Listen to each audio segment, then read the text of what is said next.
Assalamualaikum warahmatullahi wabarakatuh. Kami dari kelompok 3 akan mempresentasikan materi tentang novel Indonesia kontemporer. Sebelumnya izinkan kami mengenalkan anggota kelompok kami. Yang pertama ada Hainunatuz Zahro, kedua ada Sulistianingsih, 3 Nurlaili, 4 Ahmad Ridwan, 5 Dian Wijayanti, 6 Nurul Fitria, dan yang ketujuh Intan Dian Nusantara. Yang pertama, kami akan menjelaskan tentang pengertian novel.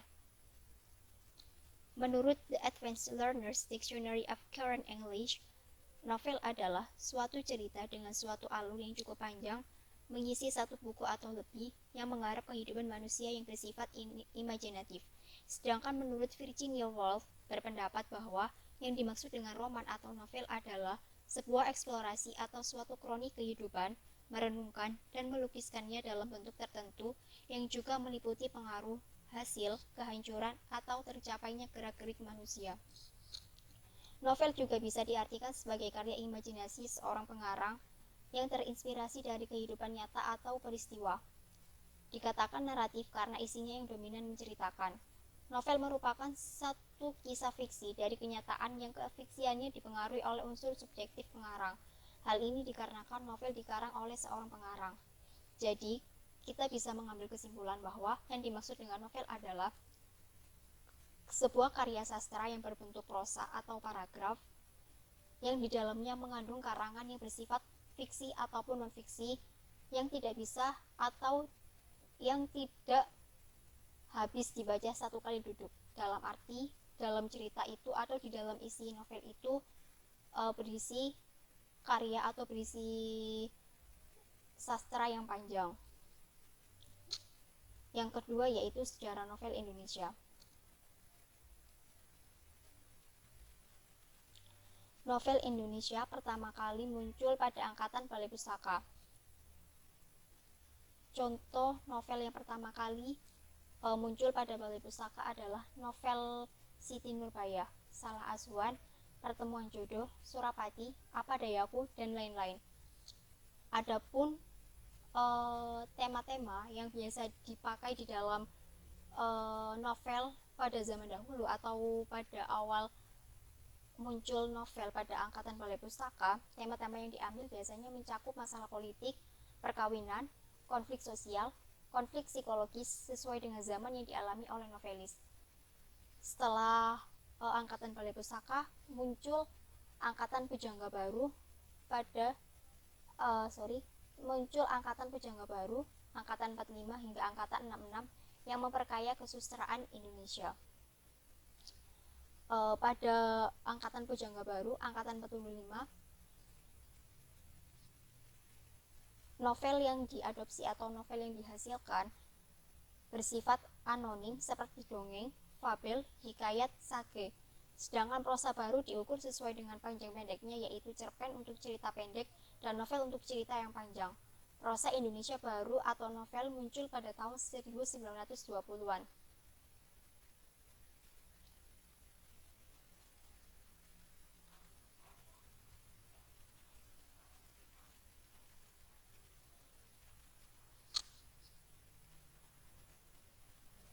Selanjutnya, pengertian novel Indonesia kontemporer. Nah, untuk pengertian novel Indonesia kontemporer dibagi menjadi dua. Yang pertama, pengertian novel kontemporer secara sederhana, yakni novel yang hidup pada masa kini atau novel yang hidup pada waktu yang lama. Novel yang berusaha bergerak mendahului keadaan zamannya. Sedangkan pengertian novel kontemporer secara luas, yakni novel yang menyimpang dari semua sistem penulisan fiksi yang ada selama ini atau yang bersifat konvensional. Novel yang menggarap masalah fiksi dan batin dengan pola yang aneh, tetapi suasana dan imaji yang sangat menakjubkan.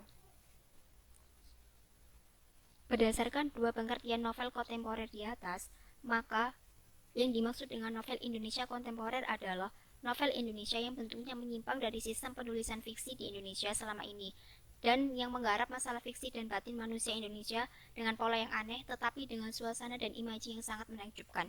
Jadi, ada pola perbedaan antara novel pada zaman dahulu dan novel kontemporer. Kalau novel pada zaman dahulu itu terikat dengan aturan-aturan yang sudah diberlakukan, sedangkan novel kontemporer cenderung tidak memperhatikan atau cenderung mengabaikan aturan-aturan yang sudah ditentukan pada zaman dahulu. Contohnya seperti penggunaan bahasa.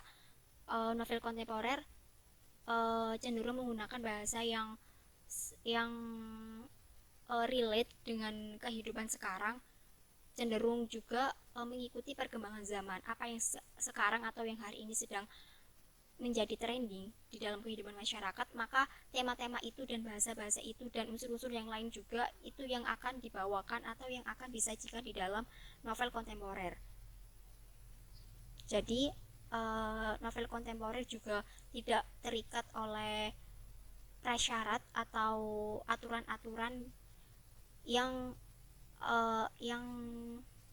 bersifat sentral, dan novel kontemporer juga lebih bersifat bebas, dan pengarang punya privilege atau punya keistimewaan untuk mengeksplor apa saja yang diimajinasikan dan dituangkan dalam bentuk tulisan, yaitu berupa novel.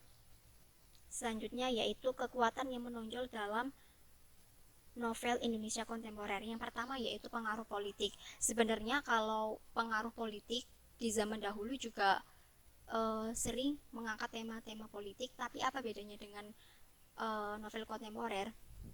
Kalau misalkan dulu penggunaan atau tema-tema politik dibawakan dengan aturan-aturan yang berlaku di dalam penulisan novel, kalau sekarang orang atau pengarang novel mengangkat tema politik dan disajikan di dalam karya sastra berupa novel, itu bisa menggunakan bahasa yang bebas, tanpa aturan, tanpa terikat aturan. Dia bisa memulai cerita dari manapun, dari tidak harus dari perkenalan, setelah itu ada konflik dan penyelesaian, tidak harus cenderung di situ. Mereka bisa mengeksplor dan bisa mengkreasikan model atau bentuk apapun dari novel yang dihasilkan, dan yang dibahas pun dan bahasa-bahasa yang digunakan biasanya lebih ringan. Nah, yang kedua kebudayaan. Nah, kalau zaman dahulu mungkin kebudayaan atau tema-tema kebudayaan yang diambil adalah budaya-budaya hanya sekitar budaya-budaya masyarakat. Sedangkan kalau di novel kontemporer, pengarang uh, bisa menggunakan atau bisa mengeksplorasi, bisa berimaji kebudayaan-kebudayaan yang saat ini sedang menjadi trending atau yang saat ini sedang mengglobal. Uh, novel yang membahas tentang lifestyle anak muda zaman sekarang, dan gak jarang juga pengarang juga menulis novel dengan tema seperti seperti seksual ataupun uh, budaya-budaya yang menyimpang lainnya, seperti budaya-budaya anak jalanan, budaya-budaya yang mungkin dulu jarang banget dan bahkan tidak ada.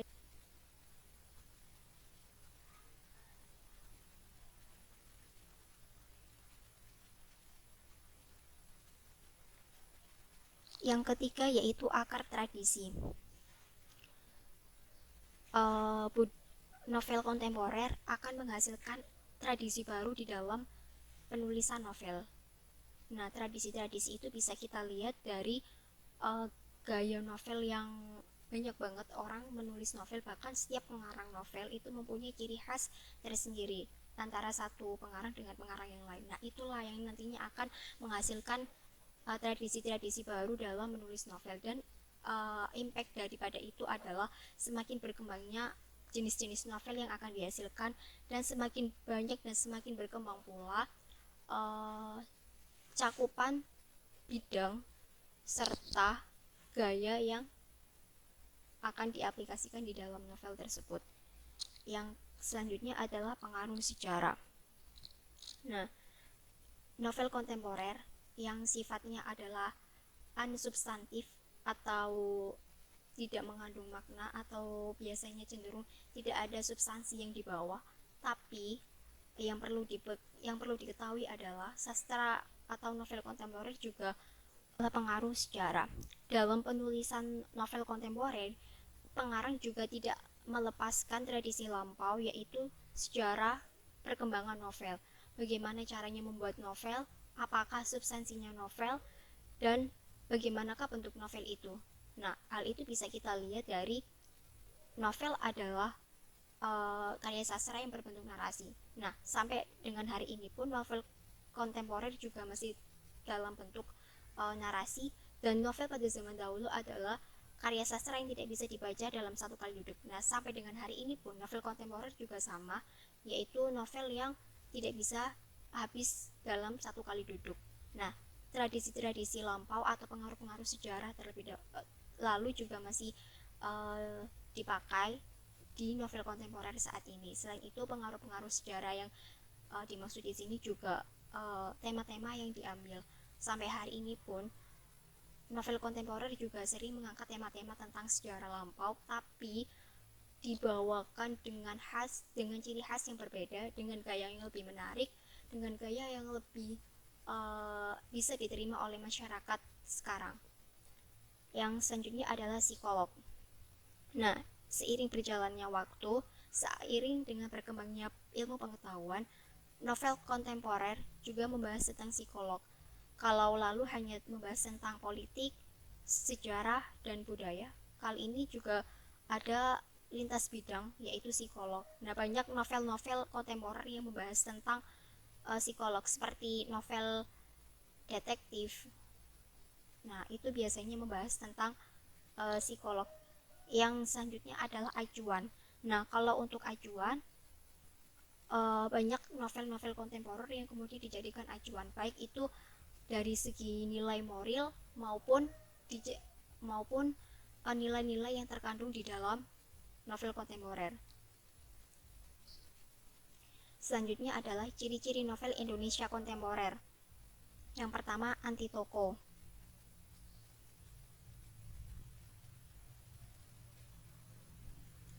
Anti toko yaitu tidak ada pahlawan dalam kesadaran manusia yang diceritakan secara ruwet.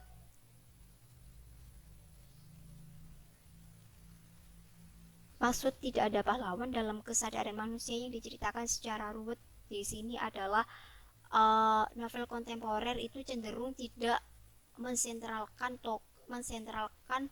pelaku atau tokoh dalam novel itu hanya pada satu orang, dan di dalam novel kontemporer itu tidak ada cerita yang berbelit-belit, semua berjalan atau ceritanya berjalan secara struktur, dan tokoh-tokoh yang terlibat di dalam novel itu mempunyai porsi yang sama dan tidak ada yang diunggulkan. Yang kedua yaitu anti-alur, yaitu tidak dapat dibedakan mana plot awal, akhir, klimaks, anti klimaks, karena ada anggapan bahwa suatu peristiwa dapat terjadi kapan saja. Nah, inilah kebebasan yang dimiliki oleh novel kontemporer yang tidak dimiliki oleh novel pada zaman dahulu, yaitu kebebasan untuk menulis, kebebasan si pengarang mau memulai dari mana, apakah itu dari klimaks dulu ataukah dari penyelesaian terlebih dahulu. Sedangkan kalau kita bedakan dengan novel masa lalu, itu selalu berurutan dari perkenalan, klimaks sampai ke evaluasi atau koda. Sedangkan kalau novel kontemporer, kita bisa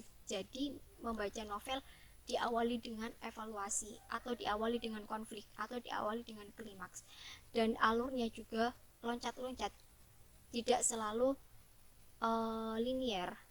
Nah, itu satu keuntungan yang dimiliki oleh novel kontemporer, atau satu kelebihan yang dimiliki oleh novel kontemporer, sehingga cerita yang dihasilkan juga lebih menarik. Yang ketiga yaitu bersuasana misteri atau gaib, yaitu percaya keberadaannya secara subjektif. Jadi novel kontemporer itu biasanya menggagas cerita atau berisi tentang sesuatu yang bersifat subjektif. Dan yang keempat yaitu transcendenta, yaitu sufistik atau mistik, dikarenakan pandangan novelis terhadap tasawuf atau sastra sufi. Nah, ini lebih kepada perspektif si pengarang. Pengarang ini perspektifnya kepada siapa, kepada teorinya siapa. Dan yang terakhir yaitu cenderung kembali ke tradisi lama atau warna lokal. Nah, seperti yang sudah dijelaskan tadi, sebenarnya pengarang novel kontemporer juga bisa mengacu atau mengadaptasi novel-novel pada zaman dahulu tapi dibawakan dengan gaya yang berbeda, dengan gaya yang lebih menarik dan gaya yang lebih bisa diterima oleh masyarakat saat ini. Yang terakhir adalah tokoh-tokoh kontemporer beserta karyanya. Yang pertama ada Putu Wijaya. Karya novelnya yaitu Stasiun. Novel karya Putu Wijaya ini berkisah tentang keterasingan manusia yang merasa disisihkan oleh masyarakat. Tokoh utamanya adalah lelaki berumur. Setelah menyaksikan pemandangan kota pagi hari, merasa harus berangkat. Ia naik bemo. Ia berhayal bahwa dirinya sedang antri untuk membeli karcis. Tangannya yang terkepal menyebabkan ia dituduh mencopet. Akhirnya ia ditembak hingga tembus oleh seorang tentara.